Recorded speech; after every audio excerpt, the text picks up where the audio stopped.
The pre-dawn darkness of June 4, 1942, concealed the most audacious ambush in naval history. 240 miles northeast of Midway atoll, the American carriers Enterprise, Hornet, and Yorktown cut through the Pacific, swells in perfect formation, their flight decks crowded with aircraft that would soon deliver retribution. 6 months in the making. Admiral Raymond Spruance, commanding Task Force 16 from Enterprise's bridge, studied the intelligence reports that had made this moment possible. The Japanese were coming exactly as predicted.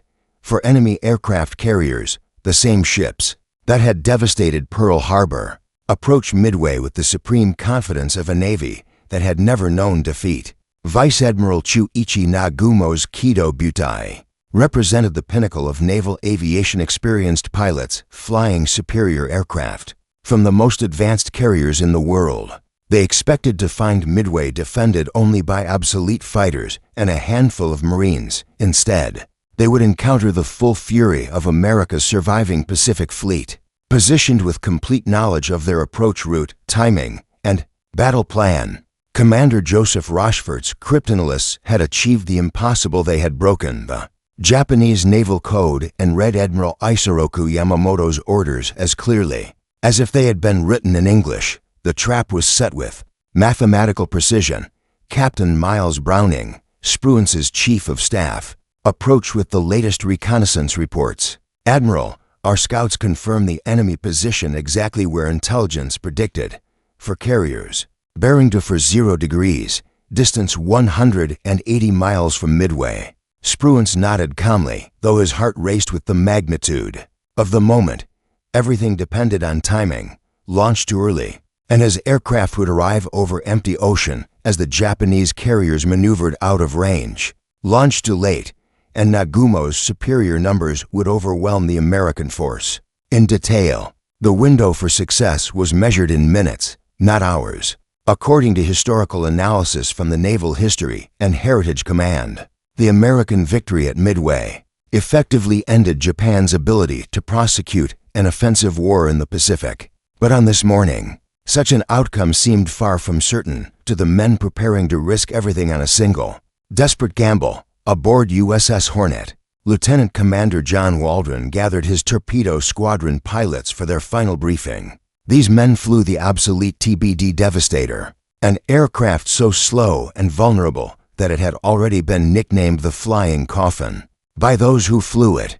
But Waldron's eyes burned with the fervor of a man who had waited his entire career for this moment of reckoning. "Gentlemen," he said, his voice carrying the weight of destiny, "we're going up against the finest naval aviators in the world.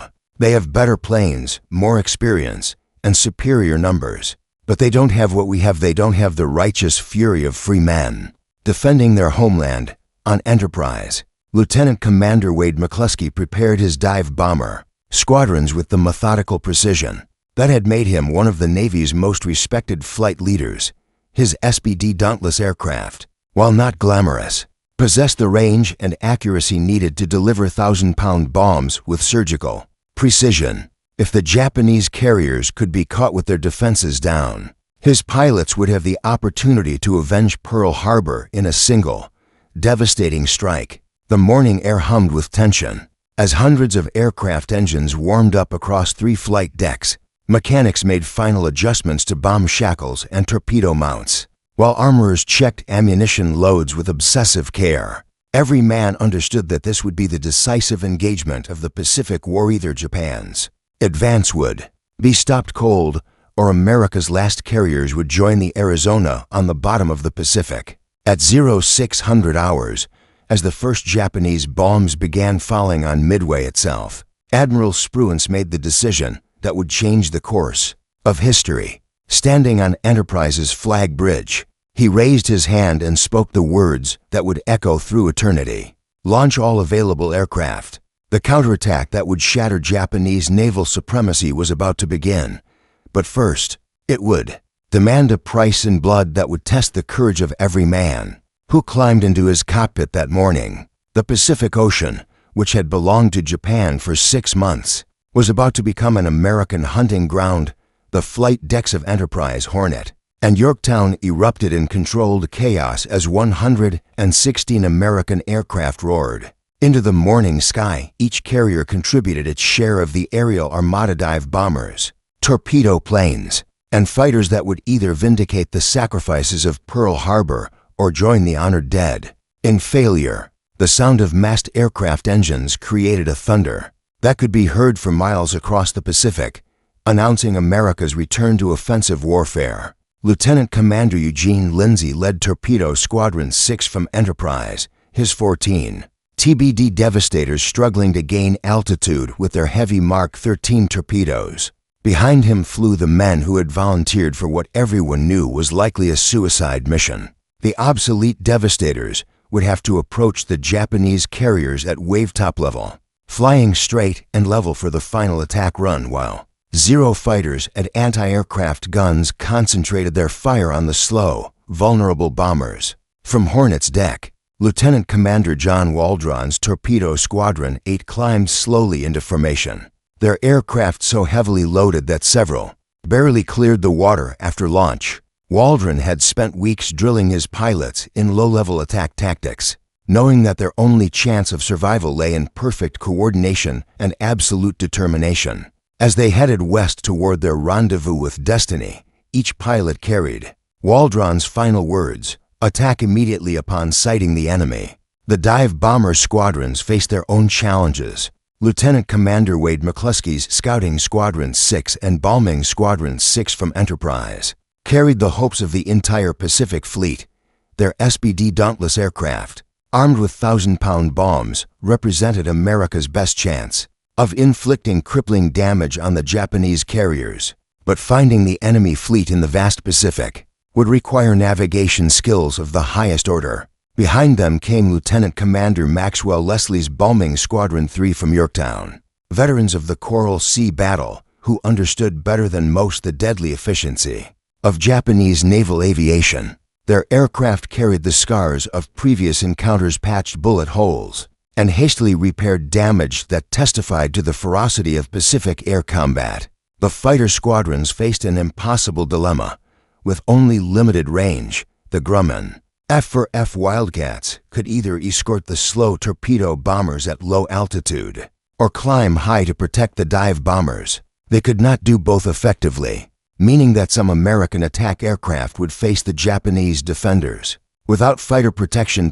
As the American strike force formed up and headed west, the magnitude of their task became clear. They were flying toward the most powerful naval force in the world, led by pilots who had never known defeat, the Japanese carriers Akagi, Kaga, Soryu. And Hiryu bristled with anti-aircraft guns and carried nearly 300 fighters, bombers, and torpedo planes of their own. Most of the enemy aircrew were veterans of Pearl Harbor, Wake Island, and the Dutch East Indies battles where American resistance had been swept aside with casual efficiency.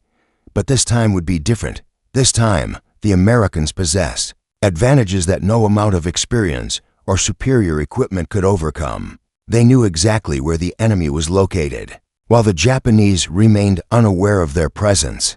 More importantly, they flew with the desperate fury of men defending their homeland against an enemy that had awakened a sleeping giant. At 0700 hours, disaster struck the American formation when a navigation error scattered Hornet's air group across thousands of square miles of empty ocean.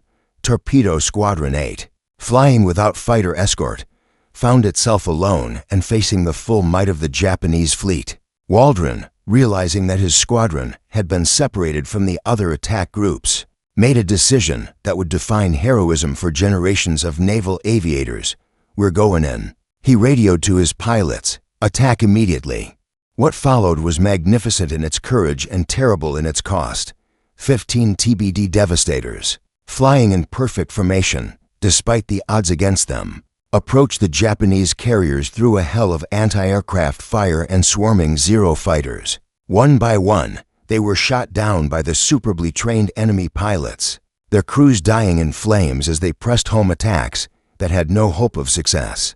Within minutes, 14 of the 15 aircraft were destroyed, with only Ensign George Gay surviving to float in the oil-stained waters and witness the battle that would follow. Torpedo Squadron 8 had been annihilated, but their sacrifice had not been meaningless. The low-level attacks had drawn every Japanese fighter down to sea level, leaving the enemy carriers defensively naked against attack from above. High overhead, unseen by the Japanese Combat Air Patrol, Wade McCluskey's dive bombers continued their methodical search for the enemy fleet. The Enterprise Air Group leader had calculated that the Japanese carriers would be northeast of their expected position, and he was gambling the entire mission on his navigational skills. Fuel was running low, and if he was wrong, the American counterattack would end in failure. At 0955 hours, McCluskey's gamble paid off in spectacular fashion. Through a break in the scattered clouds, he spotted the wakes of Japanese warships 30 miles ahead for aircraft carriers, steaming in formation, their flight decks crowded with aircraft being rearmed and refueled. It was the most perfect target any naval aviator had ever been privileged to attack. The moment of retribution had arrived. Lieutenant Commander Wade McCluskey's voice crackled over the radio, with the calm professionalism of a man who had found destiny waiting at 10,000 feet. "This is 6 Baker 1. I have located the enemy carriers. All squadrons, attack as coordinated." Below him, spread across the blue Pacific like toys on a child's floor, lay the 4 Japanese aircraft carriers that had humiliated America at Pearl Harbor. Their flight decks, crowded with armed and fueled aircraft, presented targets that bombardment specialists could only dream of achieving. The irony was not lost on the American pilots diving toward their vengeance. 6 months earlier, Japanese aircraft had achieved complete surprise over Pearl Harbor, catching the American fleet unprepared and defenseless. Now the situation was completely reversed. Japanese carriers, their fighter screens drawn down to sea level by the heroic sacrifice of the torpedo squadrons, were about to experience the same devastating surprise that they had inflicted on December 7th. McCluskey's Scouting Squadron 6 and Bombing Squadron 6 rolled over and began their screaming dives toward the carriers Akagi and Kaga, the SBD. Dauntless dive bombers, ungainly on the deck but graceful in their element, plunged toward their targets at angles approaching 70 degrees. Their 1,000-pound bombs, armed with delayed action fuses, would penetrate deep into the carriers' hulls before exploding among the stored ordnance and aviation fuel that made every aircraft carrier a floating bomb waiting for ignition. Simultaneously, Lieutenant Commander Maxwell Leslie led his Bombing Squadron 3 from Yorktown against the carriers Soryu in an attack that achieved textbook perfection. The Enterprise and Yorktown air groups, arriving over the Japanese fleet within minutes of each other, delivered a coordinated assault that no amount of Japanese training or courage could repel. The first bomb to find its mark struck Akagi amidships, penetrating the flight deck and exploding in the upper hangar, where armed aircraft were being prepared for launch. The secondary explosions that followed defied description. Fuel, ordnance, and oxygen combined in a fireball that reached upward like the wrath of an avenging god. Within seconds, the flagship of the Pearl Harbor attack force was transformed into a blazing wreck. Her flight operations ended forever.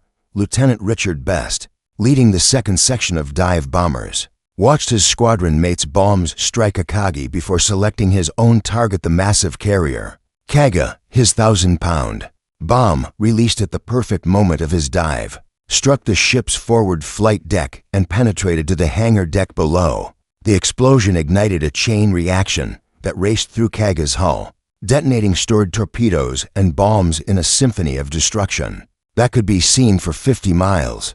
But the American attack was not yet complete.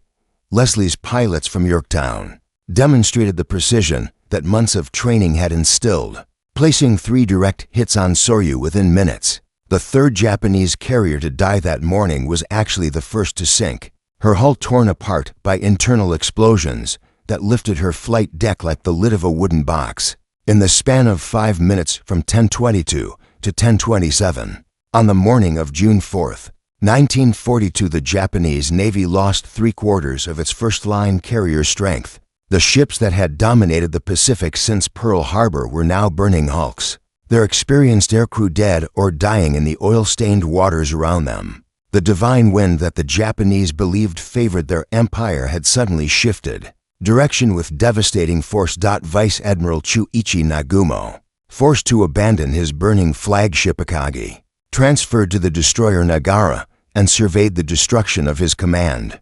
With the stunned disbelief of a man watching his own funeral, 3 of his 4 carriers were blazing wrecks, and only Hiryu remained operational. The carefully orchestrated plan to eliminate American naval power in the Pacific had been shattered in minutes by the very forces Yamamoto had sought to destroy.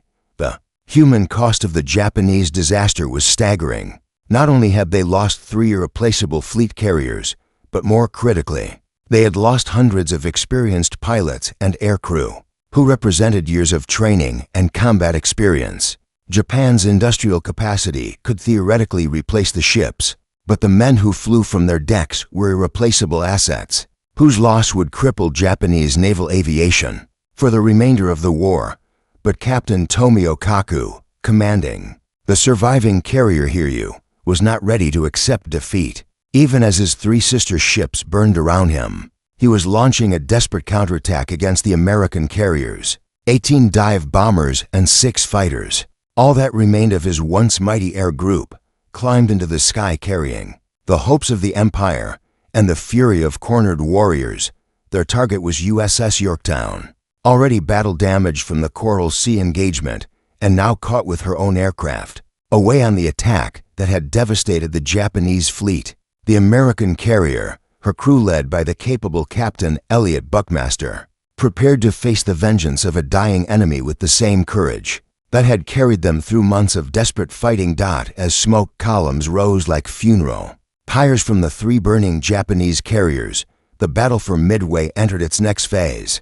The American counterstrike had succeeded beyond all reasonable expectations, but the war was far from over. 1 Japanese carrier still floated, and somewhere beyond the horizon, Admiral Yamamoto's battleships continued to pose a threat to Spruance's smaller force. The divine wind had indeed reversed direction, but whether it would continue to favor American arms remained to be determined in the fires of combat that were yet to come. Captain Tomio Kaku stood on the bridge of Hiryu, the last operational carrier in what had once been the most powerful naval striking force in history. Around him, 3 sister ships burned with the intensity of funeral pyres, their smoke columns rising thousands of feet into the Pacific sky as monuments to shattered dreams of empire. But Kaku was not ready to surrender. The samurai spirit that had carried Japan to victory after victory for 6 months now demanded one final, desperate blow against the Americans who had humiliated the Emperor's navy. "Launch all available aircraft," Kaku commanded, his voice carrying the weight of a man who understood that he was ordering his pilots to their deaths. 18 Aichi dive bombers and 6 Zero fighters represented all that remained of his once mighty air group, but they would carry with them the fury of a proud navy facing extinction. Their target was USS Yorktown, already damaged from the Coral Sea battle and now caught vulnerable while her own aircraft were away delivering destruction to the Japanese fleet. Lieutenant Michio Kobayashi led the first wave of attackers, his dive bombers climbing slowly into the morning sky while behind them, the carriers that had launched the Pearl Harbor attack burned like torches against the blue Pacific. The irony was bitter. These same aircraft types had achieved complete surprise over Pearl Harbor 6 months earlier, devastating the American fleet while losing only a handful of planes. Now they flew toward what everyone understood would be a suicide mission against alerted defenders. Yorktown's radar detected the incoming strike at 40 miles, giving Captain Elliot Buckmaster precious minutes to prepare his ship for battle. The veteran crew, many of whom had survived Pearl Harbor and fought at Coral Sea, moved with practiced efficiency as they prepared to face the enemy's revenge. Fuel lines were drained, ammunition was secured, and damage control parties took their positions throughout the ship's hull. But Yorktown faced her ordeal with critical disadvantages. Her best fighters were away escorting the strike that had devastated the Japanese carriers, leaving only a handful of F-4F Wildcats to defend against the incoming attackers. Moreover, her previous battle damage had reduced the carrier's maximum speed and limited her ability to maneuver during the attack. At 1200 hours, Kobayashi's dive bombers arrived with the concentrated fury of Japan's dying naval aviation. They plunged toward Yorktown through a curtain of anti-aircraft fire that turned the sky black, with bursting shells, their pilots demonstrating the skill and courage that had made Japanese naval aviation legendary. The American gunners, many of whom had survived Pearl Harbor, poured everything they had into the attacking formation, determined to exact payment for every bomb dropped on their ship. The first Japanese bomb struck Yorktown near her island's superstructure, penetrating deep into the carrier's hull before exploding among the ventilation systems. The blast knocked out several boilers and reduced the ship's speed to 6 knots, leaving her vulnerable to follow-up attacks. A second bomb hit aft, starting fires that threatened to spread to the aviation fuel storage areas deep within the carrier's hull. But Yorktown's damage control parties, trained to a level of excellence that amazed even their enemies, fought the fires with desperate courage while emergency repairs restored power to critical systems. Lieutenant Commander Clarence Aldrich led teams of engineers and mechanics in a race against time, knowing that their ship's survival depended on restoring propulsion. Before the next wave of attackers arrived, within 2 hours, the seemingly impossible had been accomplished. Yorktown was making 20 knots and operating aircraft again, her flight deck cleared of debris and her anti-aircraft guns ready for action. The Japanese, observing from a distance, assumed they had sunk the carrier and reported her destruction to their commanders. It was a mistake that would prove costly when the second wave of attackers arrived, to find their sunk target very much alive and fighting. At 2:45 in the afternoon, Lieutenant Toshio Hashimoto led Hiryu's last operational aircraft in a torpedo attack that would test Yorktown's survival to its absolute limits. 10 obsolete K-torpedo bombers, escorted by 6 Zero fighters, approached the American carrier from multiple directions in a coordinated attack that demonstrated the tactical sophistication of Japan's naval aviators even in the face of certain death. Lieutenant Commander John Thatch, leading Yorktown's remaining fighters, intercepted the attacking formation with his revolutionary defensive tactic that would later bear his name, the Thatch Weave. This innovative maneuver allowed his outnumbered F-4F Wildcats to hold their own against the superior Zeros, while shooting down several of the approaching torpedo bombers. But skill and courage could not stop all the attackers. 2 Japanese torpedoes found their mark on Yorktown's port side, the explosions occurring almost simultaneously and opening massive holes in the carrier's hull. Seawater flooded critical compartments, and the ship developed a dangerous list that threatened to capsize her. Faced with the possibility of losing his entire crew, Captain Buckmaster made the agonizing decision to abandon ship. As Yorktown's sailors took to the lifeboats, their ship settling deeper into the Pacific swells, Admiral Frank Fletcher transferred his flag to the cruiser Astoria. The loss of Yorktown was a severe blow to American morale, but it had not materially affected their striking power. Enterprise and Hornet remained fully operational, and their pilots were already preparing to eliminate the last Japanese carrier. The Samurai's final stand had inflicted damage on the American fleet, but it had not changed the fundamental equation of the battle. Japan had expended her last reserves of carrier aviation in exchange for putting one American ship out of action. Meanwhile, Hiryu herself remained exposed and vulnerable, her location known to American scouts and her defenses reduced to a handful of fighters and anti-aircraft guns. The reckoning was coming, carried on the wings of American dive bombers seeking to complete the destruction.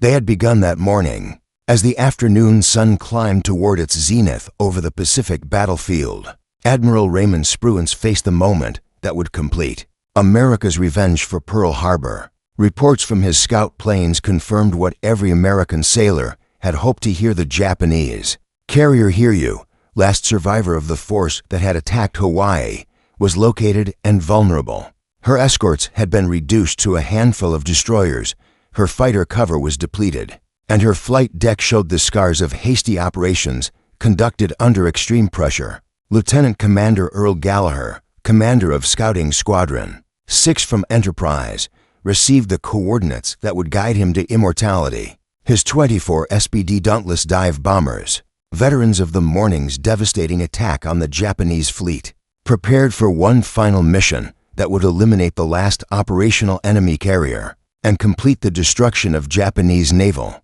aviation in the Pacific. The irony was perfect and intentional. The same aircraft types that had devastated Akagi, Kaga, and Soryu would now deliver the coup de grace to their final sister ship.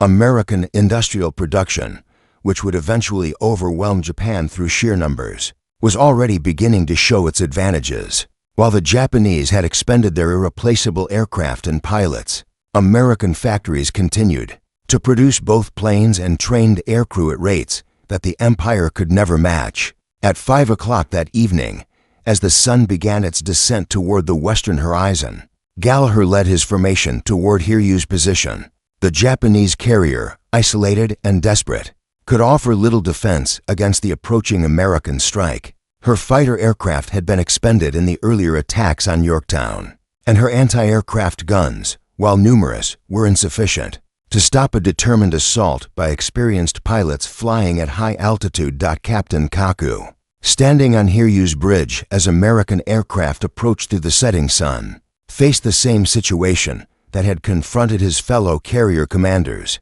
Throughout the day, his ship was caught vulnerable, with aircraft on deck being refueled and rearmed, unable to launch an effective defense against an enemy that held every tactical advantage. The attack itself was executed with the precision that characterized American naval aviation at its finest. Gallagher's dive bombers, approaching from out of the sun to achieve maximum surprise, rolled over and began their screaming dives toward Hiryu's flight deck. The 1,000-pound bombs they carried would complete the destruction that had begun 12 hours earlier when the first Japanese aircraft had attacked Midway. For direct hits turned the last Japanese carrier into an inferno that matched her burning sisters. The explosions reached deep into Hiryu's hull, igniting aviation fuel and stored ordnance in secondary blasts that lifted her flight deck and twisted her superstructure into unrecognizable wreckage. Within minutes, the carrier that had launched the final attack on American forces was herself a blazing wreck, settling deeper into the Pacific as her crew abandoned ship. Captain Kaku, following the samurai code that had guided Japanese naval officers for centuries, chose to go down with his ship rather than face the disgrace of capture. His death, along with hundreds of his crew, marked the end of Japanese carrier operations in the Central Pacific and the beginning of America's inexorable advance toward the Japanese home islands. As darkness fell over the Pacific on June 4, 1942, the strategic situation had been completely reversed. Where the morning had seen for powerful Japanese carriers approaching what seemed certain victory, now only burning hulks and oil slicks marked their passing. The rising sun, which had seemed to illuminate the entire Pacific Ocean just 24 hours earlier, was now setting behind pillars of smoke that could be seen for 100 miles. Admiral Yamamoto, receiving the devastating reports aboard his flagship Yamato, understood immediately that Japan's offensive capability in the Pacific had been broken beyond repair. The 4 carriers lost at Midway, Akagi, Kaga, Soryu, and Hiryu represented not only irreplaceable ships, but also the core of Japanese naval aviation. The experienced pilots and aircrew who had died in the flames could not be replaced quickly enough to affect the war's outcome. The mathematical equation was stark and unforgiving. Japan had lost 4 fleet carriers, a heavy cruiser, and over 150 aircraft in exchange for sinking 1 American destroyer and damaging 1 carrier that would eventually be salvaged and returned to service.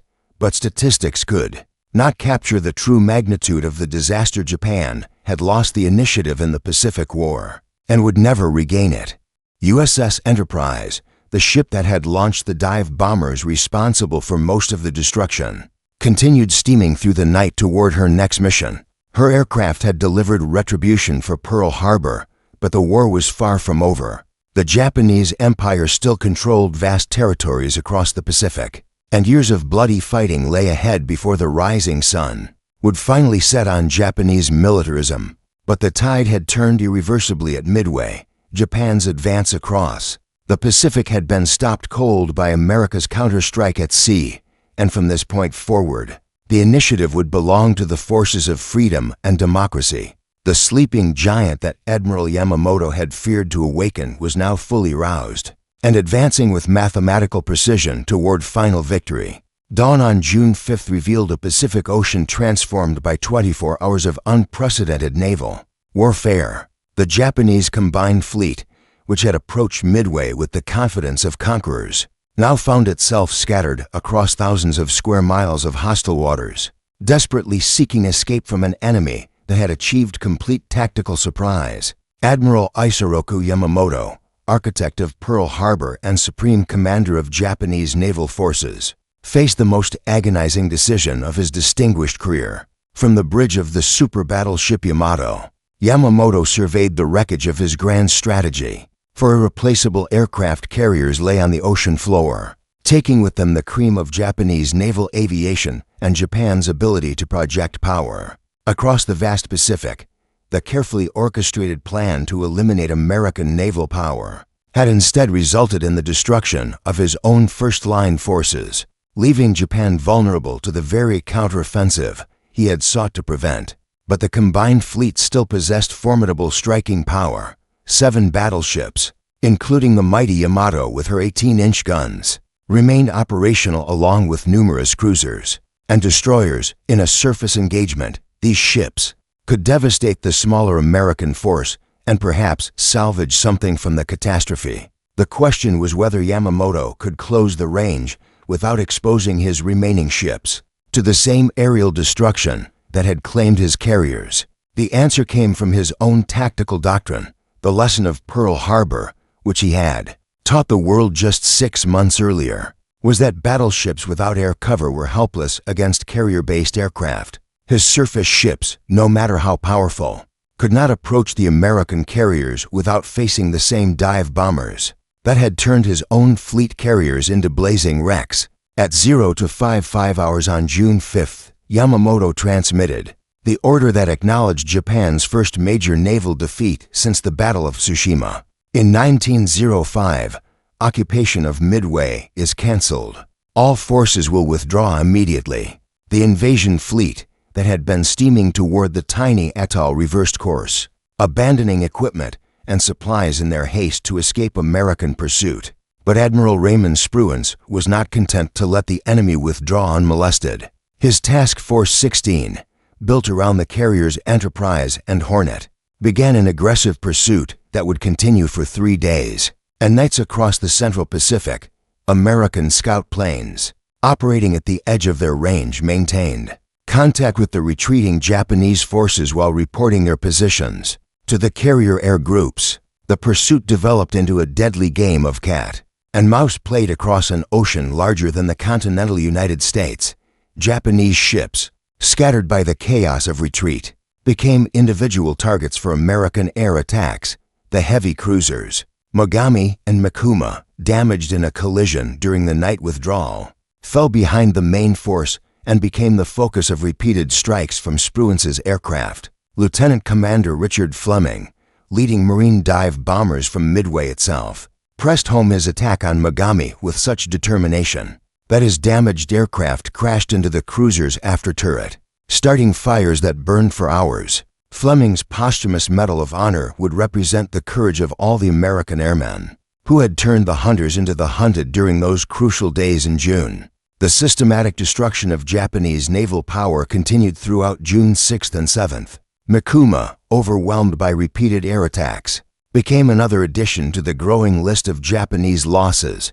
Her sister ship Mogami, severely damaged but still afloat, limped back toward Japan with her superstructure twisted wreckage and half her crew casualties. The photograph of her burning hulk would become one of the most famous images of the Pacific War, symbolizing the price of Japanese aggression. Meanwhile, the drama of USS Yorktown continued to unfold in ways that would define American naval tradition. For generations, the carrier, abandoned by her crew but refusing to sink, was taken undertow by the destroyer Hammond in a desperate attempt to save the ship that had contributed so much to the victory. Salvage crews worked frantically to repair the torpedo damage and restore the carrier to fighting condition. Their heroic efforts were ended by the Japanese submarine I-168, whose torpedoes struck both Yorktown and Hammond on the morning of June 7th. The destroyer sank immediately, with heavy loss of life, while Yorktown finally succumbed to her wounds after a fight that had lasted 3 days. She slipped beneath the waves with her battle ensign still flying, a testament to the spirit that had transformed defeat at Pearl Harbor into victory at Midway. The statistical summary of the Battle of Midway told only part of the story. Japan had lost for fleet carriers 1 heavy cruiser and over 3,000 officers and men, including many of her most experienced pilots. America had lost 1 carrier and 1 destroyer, with total casualties of approximately 300 killed. But the true significance lay not in the numbers, but in the strategic transformation that had occurred. Japan's offensive capability in the Pacific had been broken, never to be fully restored. The experienced aircrew lost at Midway could not be replaced quickly enough to affect the war's outcome, and Japan's industrial capacity was insufficient to rebuild her carrier force. Before American production reached overwhelming superiority, the tide of war had turned irreversibly in America's favor. From this point forward, the Japanese Empire would be fighting a defensive war against an enemy whose industrial and technological advantages would only increase with time. The sunset of June 7, 1942, cast long shadows across the Pacific battlefield where the course of World War II had been irreversibly altered.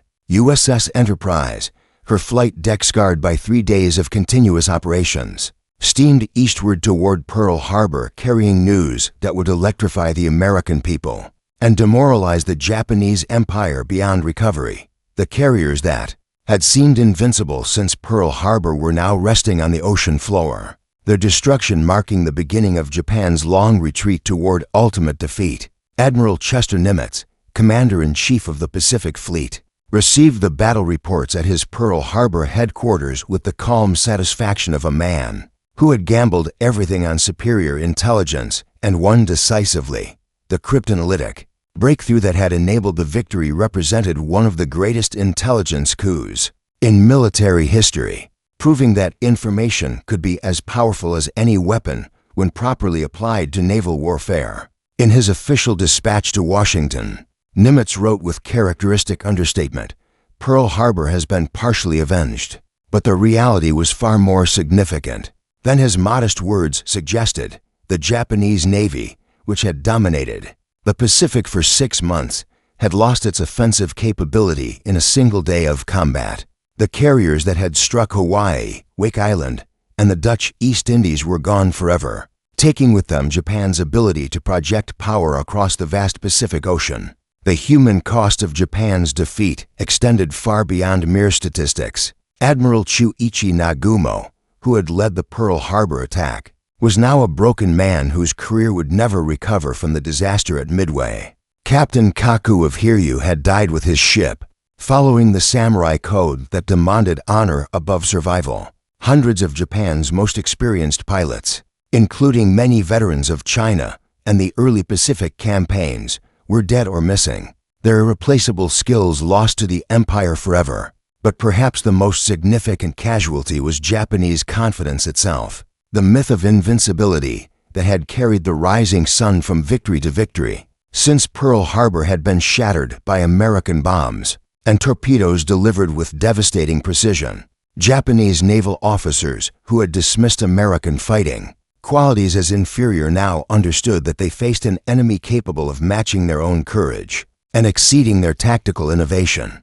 The strategic implications rippled across the Pacific like shock waves from a submarine earthquake. Japan's planned invasion of Fiji and Samoa was cancelled immediately, removing the threat to Australia and New Zealand that had seemed imminent just days before. More importantly, Japan was forced to abandon her offensive strategy and adopt a defensive posture that would prove impossible to maintain against American industrial production.